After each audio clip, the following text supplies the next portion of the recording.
Invadí su boda con la amante, y sonriendo, revelé una prueba de ADN. Todo el salón se quedó en silencio. Nadie estaba preparado para lo que dije. Durante 3 años, viví un sueño que parecía demasiado real como para ser cuestionado.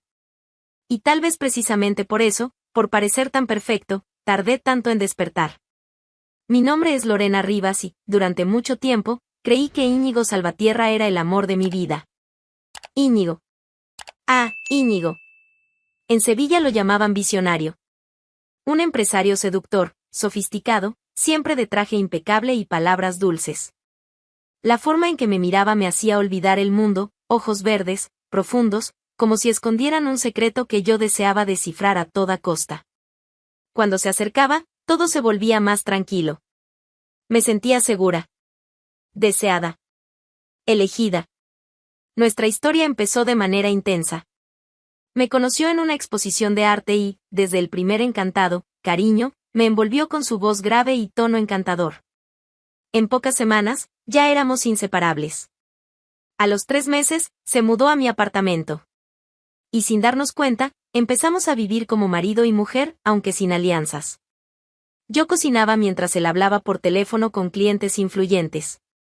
Íñigo me llevaba a almuerzos con empresarios, como si fuera su esposa oficial. Y siempre que volvíamos a casa, decía, tú eres mi hogar. Pero siempre había un freno invisible. Un detalle que, con el tiempo, empezó a incomodar, el matrimonio nunca llegaba. El anillo nunca aparecía. Amor, decía yo, intentando sonar casual, ¿alguna vez pensaste en oficializar todo esto? Él sonreía, me acariciaba el rostro, y soltaba aquella frase que se volvió un estribillo. El papel no cambia nada, cariño. Ya somos una familia. Yo le creía. Tal vez quería creerle. La forma en que me tocaba, la manera en que me miraba al despertar, los te amo susurrados mientras preparaba café, todo decía que era real. Que era amor. Viajamos juntos a Cádiz, Granada, incluso a Ibiza. Compramos muebles juntos. Elegimos cortinas.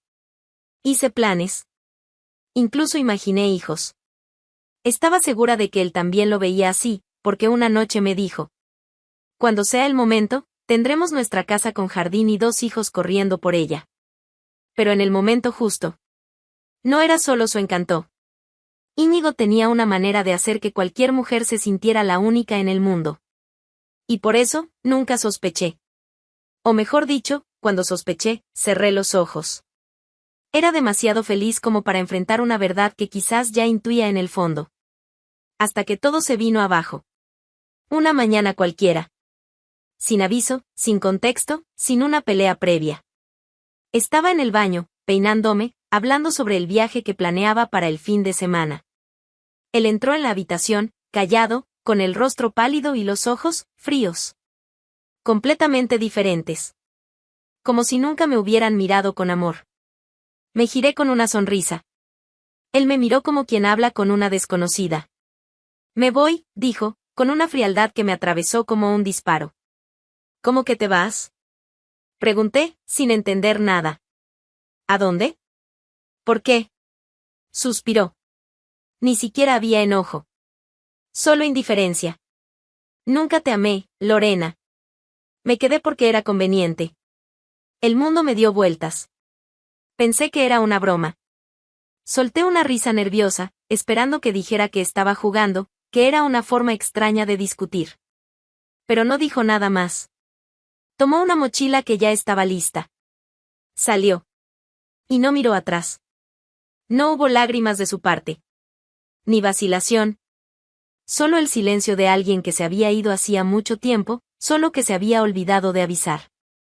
Me quedé allí, parada, mirando la puerta cerrarse. La maleta que llevó era más pequeña que la mochila que usaba los fines de semana. Ninguna nota.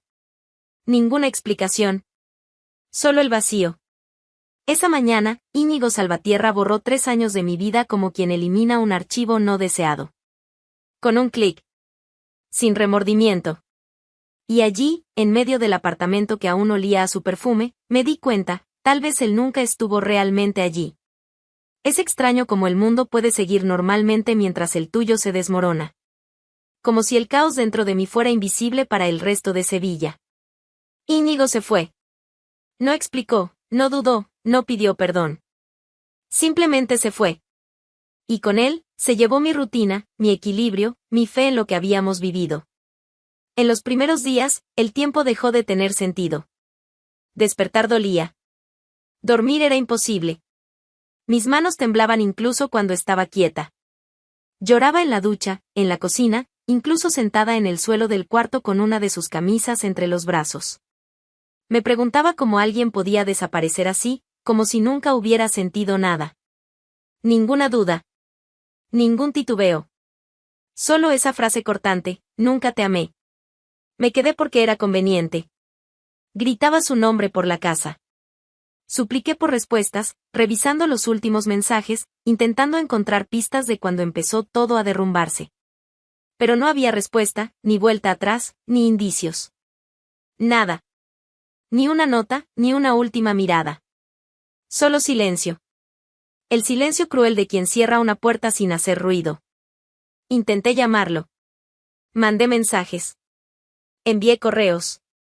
Nunca respondió. Desapareció del mapa como un fantasma. Sin dejar rastro. Y eso tal vez fue lo que más me destruyó, la falta de sentido. No hubo pelea.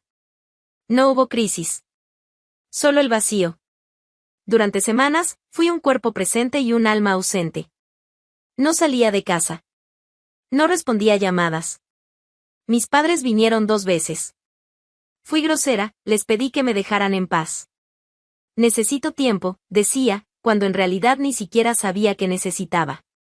La comida se volvía polvo en la boca. Usé la misma ropa 3 días seguidos. Perdí la noción del tiempo.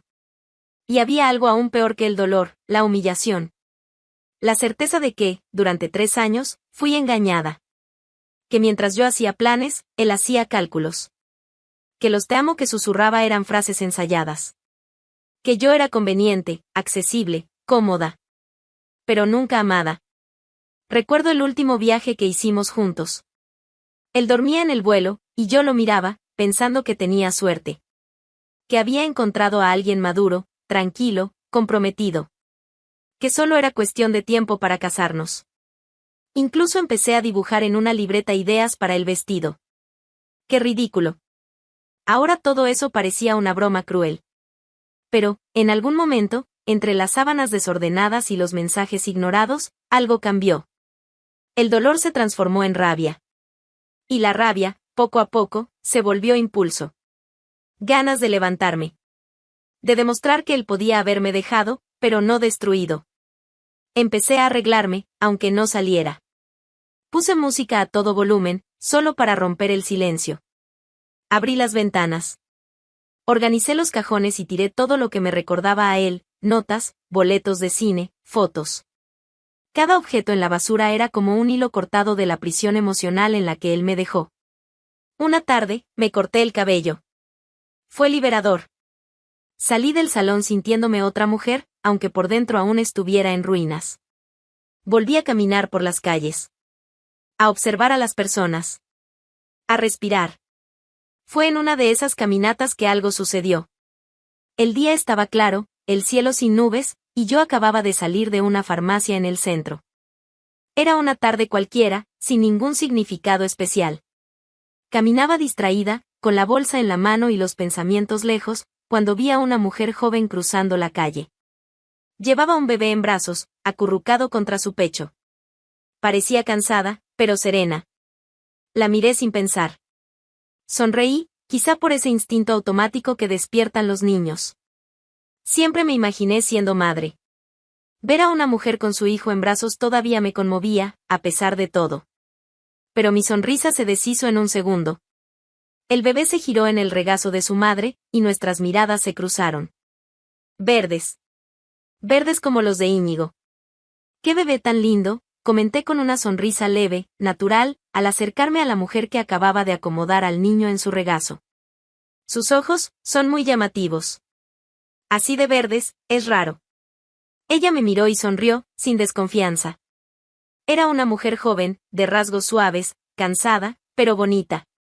Llevaba algo simple, el cabello recogido y una expresión de quien siempre tiene 1000 cosas en la cabeza, como cualquier madre reciente. Gracias, respondió, mirando al bebé, que ahora reía mientras tiraba del cordón del collar que ella usaba. Todo el mundo dice lo mismo. Desde que nació, es lo primero en lo que se fijan. Son bastante hipnotizantes, dije, casi sin querer. Me recordaron a alguien que conocí, eso es todo. Ella acomodó al bebé en brazos y respondió con naturalidad. Se parece a su padre. El mismo tono de verde, la misma mirada intensa. Es impresionante. Un escalofrío me recorrió la espalda. Me quedé en silencio por un momento. ¿Y el padre, está cerca? Bufó con una risa corta, más cansada que molesta. Aparece cuando le conviene. Pero no es precisamente presente, ¿sabes? Asentí con la cabeza. Mis ojos seguían fijos en el bebé. Esos ojos. Por casualidad, ¿cómo se llama? Ella dudó solo un instante. Pero respondió. Íñigo. Íñigo Salvatierra. No pude ocultar mi reacción. Ella lo notó enseguida. ¿Lo conoces? Respiré hondo. Ya no había razón para ocultarlo. Viví con él. Durante 3 años. El silencio entre nosotras fue como una descarga eléctrica. Sus ojos se abrieron de par en par, la boca entreabierta. Nos quedamos mirándonos un momento que pareció congelar el mundo. Dios mío, murmuró, en un tono sin color. Entonces, ¿tú eres la mujer con la que él decía que ya no tenía nada? Asentí. No con rabia ni odio. Solo con el peso de la verdad presionando en el pecho. Yo creía que era el amor de mi vida. Me decía que el matrimonio era solo un papel, que ya éramos una familia.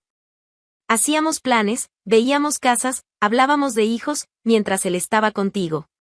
Soltó una risa sin gracia, negando con la cabeza con incredulidad. Me decía que ustedes prácticamente estaban separados. Que dormían en cuartos diferentes. Que solo compartían el apartamento por cuestiones económicas. Dormíamos en la misma cama. Todas las noches. Se pasó la mano por el rostro, agotada. Maldito. Qué desgraciado. ¿Cuándo te quedaste embarazada? A finales del año antepasado. Él se volvió loco. Primero intentó convencerme de no tenerlo. Luego desapareció. Volvía con discursos emocionados, diciendo que solo necesitaba tiempo. Pero en el fondo, ya me estaba preparando para hacerlo todo sola. ¿Llegó a reconocer al niño? Dudó que fuera suyo. Le hice una prueba de ADN. La tengo conmigo, ¿quieres verla? Abrió su bolso rápidamente y sacó una hoja doblada, arrugada por las veces que ya había sido mostrada. Me la entregó sin dudar. Era oficial. Tenía su nombre. Íñigo Salvatierra. Resultado positivo. La llevo conmigo a todos lados. Nunca se sabe cuándo voy a tener que restregarla en la cara de alguien otra vez. ¿Él paga pensión? Cuando lo presionan. Vive huyendo de la justicia. Cuando llega el oficial, él ya ha desaparecido. Empresa a nombre de otro, ningún bien declarado. Un artista de la mentira. Me quedé en silencio, con el papel en las manos. ¿Y todavía hablas con él? Solo cuando es absolutamente necesario. Y aún así, tiene el descaro de fingir que lo están acosando. Como si él fuera la víctima. La miré. Miré al bebé. Me miré a mí misma. 3 años de vida tirados a la basura. Compartidos con otra mujer que también creyó. Y ahora, ya no era la única. Y nunca lo había sido. No sé ni qué decir, murmuré. Todavía estoy intentando entenderlo. Somos 2. A veces me despierto en medio de la noche y me pregunto si todo esto pasó de verdad. ¿Cómo puede alguien llevar 2 vidas así? ¿Mentir de esa forma? Volví a mirar al bebé. Dormía tranquilo, como si fuera ajeno al caos que lo rodeaba. Y quizás lo fuera. Al menos por ahora. ¿Cómo te llamas? Pregunté. Noelia. Yo soy Lorena. Nos miramos un instante más. 2 mujeres. 2 partes de la misma mentira. Noelia respiró hondo. Él no va a cambiar. Va a seguir encantando a otras por ahí, fingiendo que es un príncipe. Hasta que alguien lo detenga. Durante días, no hablé con nadie. No era el mismo silencio del abandono. No era el dolor mudo del vacío que él había dejado. Era otra cosa ahora. Un silencio cargado, firme. Un estado de suspensión donde todo dolía y ardía, pero donde mi cabeza finalmente empezaba a funcionar de nuevo. Tuvo un hijo. Un hijo, mientras decía amarme. Mientras dormía a mi lado. Mientras hablaba de tener hijos conmigo. Recordaba un domingo en particular. Llovizna golpeando el vidrio, él preparando café, hablando del futuro. Decía que algún día tendríamos un niño con mis ojos y su sentido del humor. Sonreí, sin saber que ya tenía un hijo con otra. Toda la vida que yo pensaba que estábamos construyendo juntos, era un escenario. Y él, el actor principal. Mentía con la naturalidad de quien respira. Noelia me mandaba mensajes de vez en cuando. Empezamos a hablar más. Me envió una foto del bebé jugando sobre la alfombra. Otra de él riéndose. Y otra, después, de él en el baño con el pelo erizado. Las imágenes me golpeaban con una mezcla de ternura y furia. Porque ese bebé, por más inocente que fuera, era la prueba viva del mayor engaño de mi vida. Pero lo que me derrumbó del todo fue lo que me envió una conocida por mensaje. Lorena, ¿sabías que Íñigo se va a casar? Lo vi en la sección social de la familia Velasco. Abrí el enlace. Ahí estaba él. Sonriendo. De traje claro, al lado de una mujer elegante, joven, bonita, con un apellido poderoso. Boda marcada para el próximo mes, ceremonia privada para invitados selectos. La unión sella una alianza entre la tradicional familia Velasco y el nuevo talento de los negocios sevillanos, Íñigo Salvatierra. Tuve que sentarme. Se iba a casar. Reinventarse. Fingir que era un hombre íntegro, romántico, ideal. Empezar otra mentira, con otra mujer, ahora con apellido importante, y fingir que nada de esto había existido. Nada de lo que me hizo. Nada de lo que le hizo a Noelia. Nada del hijo. Pero yo sabía la verdad. Y ahora, ya no estaba sola. Llamé a Noelia. Necesitaba oír su voz. Necesitaba que ella me dijera que no estaba loca. Que todo eso era real. Lo vi, dijo apenas atendió. Yo también me enteré. La madre de mi vecina trabaja para una de las floristas del evento. Va a ser un espectáculo. La imagen lo es todo para esa familia. ¿Crees que le contó a ella sobre el hijo? Claro que no. Va a sostener la mentira hasta el último segundo. Va a subir a ese altar como si fuera un santo. Silencio. ¿Y si mostramos quién es él de verdad? ¿Cómo así? Respiré hondo. Me temblaban un poco las manos, pero la voz estaba firme. Si apareciéramos allí. En la boda. En el altar. Con la prueba de ADN. Con la verdad. Ella tardó en responder. ¿Estás hablando en serio? Sí. Muy en serio. Dijiste que él siempre escapa, ¿cierto? Que la justicia no logra tocarlo porque vive escondiéndolo todo. Pero allí, ese día, frente a una familia rica y tradicional, rodeado de jueces, políticos, empresarios, allí no tendrá a dónde huir. Noelia guardó silencio por varios segundos. Sería un escándalo. Sería justicia. ¿Y tú realmente quieres eso? ¿Mostrarlo al mundo entero? No quiero venganza, respondí. Pero él tiene que parar. Tiene que ser visto por quien realmente es. Yo me dejé engañar, pero no voy a permitir que otra mujer, otra familia, caiga en esta red de mentiras sin saber la verdad. Ella suspiró. Largo. Doloroso.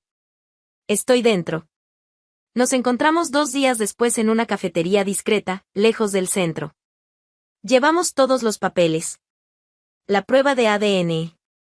Copias de conversaciones antiguas. Y elaboramos el plan. No era un acto impulsivo. No se trataba de humillar. Se trataba de mostrar. De dejar la verdad expuesta, clara, sin gritos, sin escándalo barato. Solo la realidad. ¿Cuándo entramos? Preguntó Noelia. En el momento más simbólico. Cuando él esté en el altar. Cuando la perfección esté montada. Y él crea que ha ganado. Ella sonrió, y en esa sonrisa había dolor, pero también fuerza. No se lo va a esperar. Por primera vez, va a tener que enfrentar las consecuencias. Salí de ese encuentro distinta. Como si la mujer herida dentro de mí finalmente se hubiera levantado. Todavía sangraba por dentro, sí. Pero ahora con los ojos abiertos. El plan estaba trazado. Y en el día señalado, él vería que no se puede desaparecer de la vida de alguien sin dejar huellas. Porque la verdad, siempre encuentra el altar. La ciudad parecía más lenta ese día. Cada paso hasta aquel salón lo di con la certeza de que no volvería a ser la misma. Noelia y yo bajamos del coche en silencio. Ninguna de las dos sabía exactamente cómo iba a terminar todo aquello. Pero sabíamos cómo debía empezar. No llevamos al bebé. Nunca se trató de exponer a un niño, se trataba de exponer a un hombre. Y ese hombre, finalmente, tendría que enfrentar lo que dejó atrás. El lugar era grandioso. Ornamentado como si fuera a recibir a la realeza. Flores por todas partes, columnas espejadas, candelabros del tamaño de coches pequeños. Todo gritaba perfección. Todo gritaba mentira. Nos detuvimos frente a las grandes puertas dobles, entreabiertas. ¿Estás segura?, preguntó ella. Segura. No va a salir de esta como si nada. Respiramos hondo. Y entramos. La ceremonia ya estaba en marcha. La música clásica llenaba el aire como una niebla pulida. El novio sonreía en el altar, traje blanco, mirada segura, rodeado por la élite de la sociedad sevillana. Todo se detuvo en el instante en que las puertas se abrieron por completo y nuestros pasos resonaron sobre el suelo de mármol. La orquesta dejó de tocar. Los invitados, uno a uno, se giraron hacia nosotras. Un murmullo recorrió el salón como una ola. El novio giró el rostro y se congeló. Íñigo. Mi nombre todavía latía dentro de él, aunque fingiera lo contrario. Lo vi en sus ojos, la fracción de segundo en que entendió que todo había terminado. Que el pasado estaba de pie, caminando hacia el altar, acompañado de todo lo que intentó ocultar. Seguí caminando. Noelia a mi lado. Pasos firmes, sin prisa, sin vacilación. A cada metro, las miradas se multiplicaban. Empezaron a aparecer celulares. La incomodidad crecía. Nos detuvimos en el pasillo central, justo frente al altar. Lo miré. Y hablé. Disculpen la intromisión. No suelo aparecer sin invitación. Pero creí que todos aquí, especialmente la novia, merecían saber que el hombre ante ustedes no es quien dice ser. El silencio era absoluto. Hasta el sonido de los candelabros parecía haberse callado. El novio, continué, con la mirada clavada en Íñigo, es padre de un niño que se niega a reconocer públicamente. Durante años, vivió una doble vida. Conmigo. Con ella. Señalé a Noelia. Mientras juraba amor, también lo juraba a otra. Y ahora finge que nada de eso existió. La madre de la novia se llevó la mano a la boca. El padre dio un paso al frente, ojos entrecerrados. Íñigo intentó hablar, pero ni siquiera tuvo tiempo. Noelia dio un paso y extendió la carpeta. Aquí está la prueba de ADN. Confirma la paternidad. Y también documentos sobre los intentos de la justicia de obligarlo a cumplir con sus responsabilidades. Intentos que él evitó, usando empresas fantasma y maniobras legales. Se lo entregó directamente a la madre de la novia, que tomó el sobre con manos temblorosas. Esto es un absurdo, murmuró alguien al fondo. Pero el escándalo ya estaba hecho. El padre de la novia tomó el documento de manos de su esposa, lo leyó con rapidez y furia. El rostro enrojecido. Las venas del cuello saltadas. Tú, señaló a Íñigo, con la voz quebrada. Eres un fraude. Una vergüenza para este nombre. Esta boda no se va a celebrar.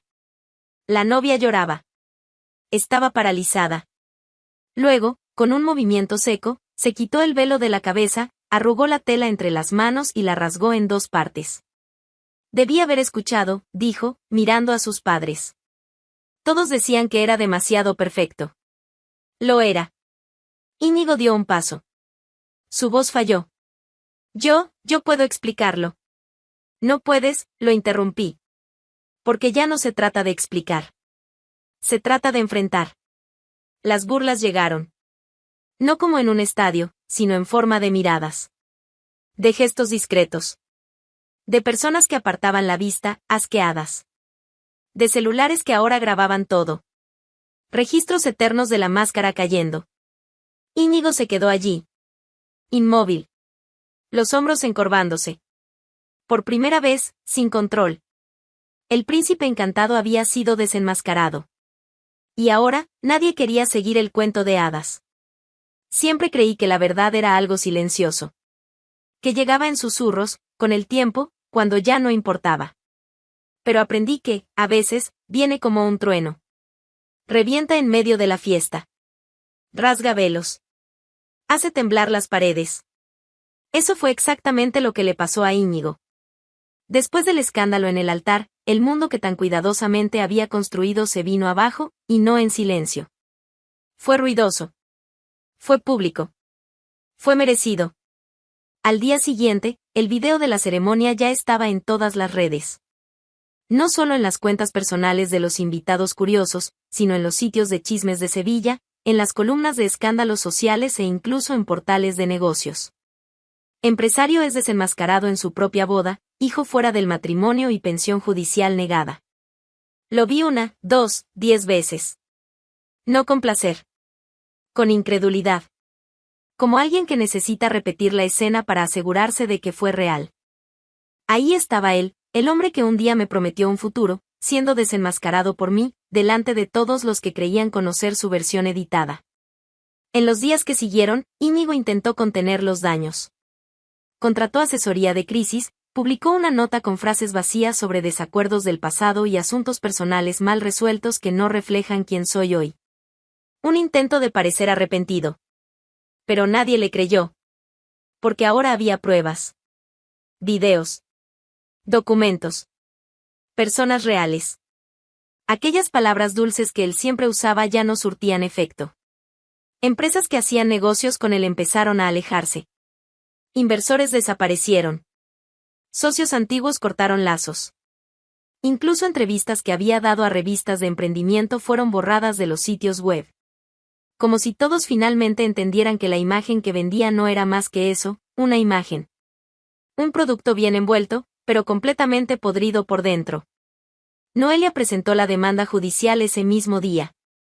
Con la prueba oficial de ADN y todo el historial de mensajes, conversaciones, transferencias interrumpidas y los documentos que él había ignorado desde que el bebé nació.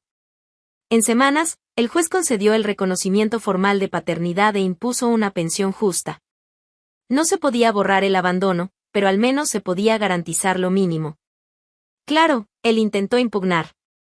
Alegó que estaba siendo perseguido. Usó el mismo teatrillo de siempre. Pero esta vez no funcionó. La justicia lo acorralaba. La prensa observaba. El público reaccionaba.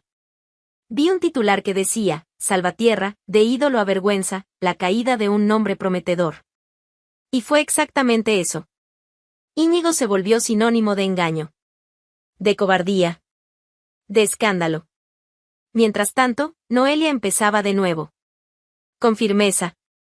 Comenzó un curso técnico. Obtuvo una beca.